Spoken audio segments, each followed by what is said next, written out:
मेरी मौत के जिम्मेदार भी वही लोग होंगे और मेरी जिंदगी आप लोगों के हाथ में है। वो लोग मेरे गानों पर स्ट्राइक मार सकते हैं, मेरी मेहनत पर नहीं। यह बात खेसारी लाल यादव कहते हैं और खेसारी लाल यादव बड़े इमोशनल हैं, उनके आंखों में आंसू है और खेसारी लाल यादव कहते हैं कि हमको एकदम बर्बाद किया जा रहा है, हमारे गानों को चुन चुन कर डिलीट कराया जा रहा है। और बार बार वो कहते हैं कि इसके पीछे कौन है। आप लोग समझ रहे हैं किसके इशारे पर मेरे साथ यह सब कुछ हो रहा है, आप लोग समझ रहे हैं। खेसारी लाल यादव बार बार एक पेपर का जिक्र करते हैं, कहते हैं कि हम कम पढ़े लिखे हैं, अंग्रेजी में पेपर लिखा था तो हम उसको पढ़ नहीं पाए। जो पढ़ा लिखा आदमी मेरे साथ था वो उस वक्त एक गांव में था, एक कहीं और था, तो हम पेपर पढ़ा नहीं पाए, लेकिन प्यार मोहब्बत में हमने पेपर पर सिग्नेचर कर दिया। और खेसारी लाल यादव कहते हैं कि अब हम फंस गए। और खेसारी लाल यादव किस पेपर का जिक्र कर रहे हैं और कैसे पेपर पर सिग्नेचर करके कोई सिंगर फंस जाता है, आज पूरी कहानी आपको समझाएंगे। समझ लीजिए कि कैसे खेसारी लाल यादव इस पूरे के पूरे जंजाल में फंस गए और इतने बड़े लेवल का स्टार होने के बावजूद उनको रोना पड़ रहा है, उनके गाने को डिलीट करवाया जा रहा है। तो बाकी नमस्कार, मेरा नाम है मोहित कुमार सिंह और आप जनता जंक्शन देख रहे हैं। यह वीडियो रोडवेज ऐप के द्वारा प्रायोजित है। रोडवेज बिहार का एक ऐसा स्टार्टअप है जो आपको वन वे टैक्सी राइड की तथा कार पुलिंग की सुविधा बहुत ही कम पैसों में दिलाता है। आप बिहार में कहीं भी एक तरफ का किराया देकर रोडवेज की टैक्सी सर्विस और कार पुलिंग की सुविधा का आनंद उठा सकते हैं। तो अभी जाइए प्ले स्टोर पर और रोडवेज ऐप को डाउनलोड कीजिए और सिर्फ एक तरफ का भाड़ा देकर यात्रा का आनंद लीजिए। अब वापस आते हैं खेसारी लाल यादव पर। आप समझिए कि खेसारी लाल यादव क्यों रोने को मजबूर है। खेसारी लाल यादव कहते हैं कि प्यार में हमने कागज पढ़ा नहीं, हमने उस पर सिग्नेचर कर दिया। खेसारी यह भी कहते हैं कि अगर 5 करोड़ 10 करोड़ 15 करोड़ 20 करोड़ मतलब कि रुपया अगर कोई हमको दिया हो तो वो दिखा दे कि हमारे किस बैंक अकाउंट में उन्होंने ट्रांसफर किया है, हम मान जाएंगे। और खेसारी कहते हैं कि हम 1 रुपया नहीं खिले ले, मतलब कि हम 1 सिक्का नहीं लिए हैं, लेकिन आज हमको उनके इशारे पर फंसाया जा रहा है। वे नाम तो नहीं लेते कि किसके इशारे पर, लेकिन बार बार कहते हैं कि किसके इशारे पर हो रहा है, आप सबको पता है। अब आप समझिए कि किस पेपर का जिक्र खेसारी लाल यादव कर रहे हैं और क्यों उनको मजबूर होकर रोना पड़ रहा है। दरअसल जो म्यूजिक कंपनियां होती हैं वो किसी भी गायक से, सिंगर से एक प्रकार का करार करती हैं। वो कहती हैं कि 1 साल के लिए आप हमसे डील कीजिए और हम आपको 1 साल के लिए पहले ही 1 करोड़ रुपया 2 करोड़ रुपया जैसा सिंगर का लेवल होता है उस हिसाब से पैसा देती है। और सिंगर इस पर तैयार हो जाता है, तब एक कागज तैयार होता है और उस कागज पर लीगल तरीके से यानी कि कानूनी तौर पर एक समझौता होता है, सिग्नेचर उस पर सिंगर को करना होता है।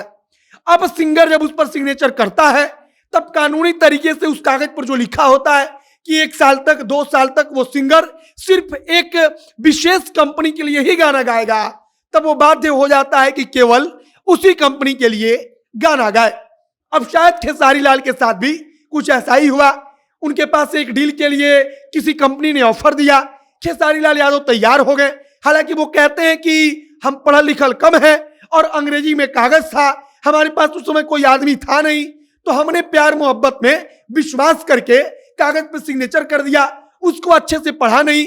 और खेसारी कहते हैं कि जितना रुपया हमको दिया गया है उससे ज्यादा का गाना हम गा चुके हैं, मतलब कि जितना रुपया उस कंपनी ने हमको दिया उससे ज्यादा का हम गाना गा चुके हैं, लेकिन अब भी हमको परेशान किया जा रहा है केवल इसलिए क्योंकि हम कागज वगैरह के चक्कर में फंस गए हैं। खेसारी बार बार इस बात का जिक्र करते हैं कि हमारे मेहनत पे स्ट्राइक कोई नहीं मार पाएगा। वो कहते हैं कि नवरात्रि के पहले दिन ही 4-5 गाने को डिलीट करवा दिया गया, एक ही साथ स्ट्राइक मारा गया, 4-5 गाने डिलीट कर दिए गए। और तब खेसारी कहते हैं कि हालांकि अगर मेरी मौत भी होती है तो यही लोग जिम्मेदार होंगे। यह अपने आप में बड़ी बात है, क्योंकि खेसारी कहते हैं कि संगीत मेरी दुनिया है, संगीत मेरी जान है और इसके साथ अगर छेड़छाड़ होगा, हमको डिस्टर्ब किया जाएगा, तब हमारे लिए ठीक नहीं होगा।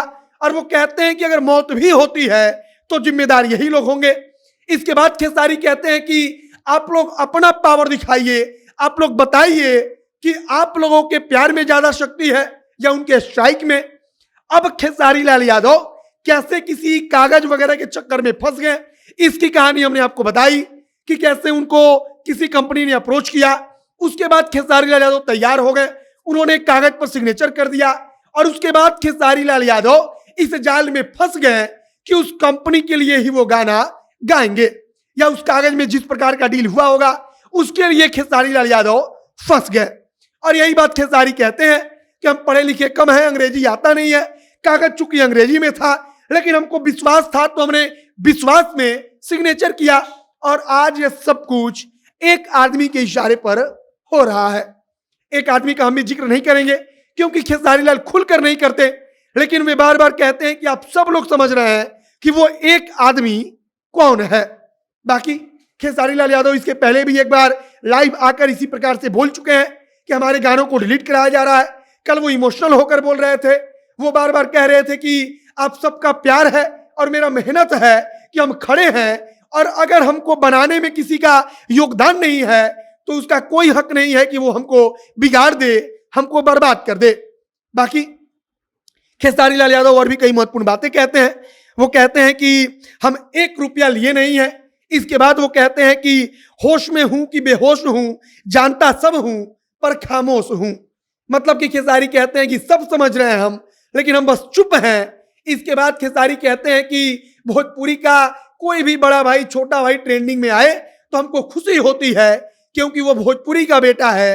कहीं जिक्र होता है कि भोजपुरी का कोई गायक नंबर 1 पे ट्रेंड कर रहा है, यूट्यूब पर वो छाया हुआ है। तो कुल मिलाकर खेसारी लाल यादव कैसे इस जाल में फंसे उसकी कहानी हमने आपको बताई। खेसारी लाल यादव क्यों रो रहे हैं, क्यों इमोशनल है, इसके बारे में भी हमने आपको बताया। बाकी आप क्या सोचते हैं उसे कमेंट बॉक्स में लिखकर बताइएगा, वीडियो शेयर कीजिएगा। आगे जो कुछ नई जानकारी, जो कुछ नया अपडेट आएगा हम आप तक पहुंचाते रहेंगे। वीडियो यहीं पर समाप्त करते हैं। कैमरे पीछे विशाल खड़े हैं और मैं मोहित कुमार सिंह। बहुत बहुत धन्यवाद।